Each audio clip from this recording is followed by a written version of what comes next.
Hey, in this video, let's take a look at a fun tool located in bonus tools. Now, if you don't have bonus tools, you can just go to Google and type in Maya bonus tools, and you will be able to download it.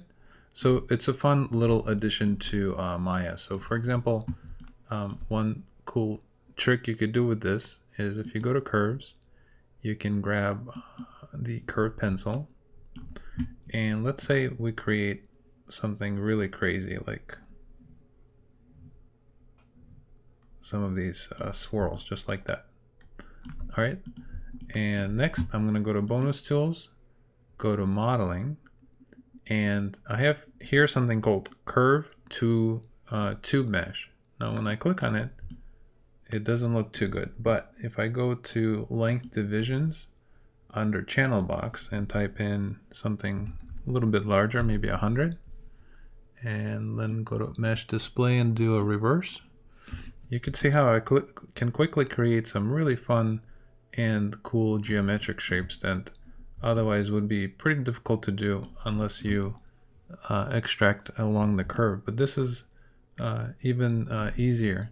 So next thing I could do is I can grab my mesh, I can move it up, so I have access to my curve.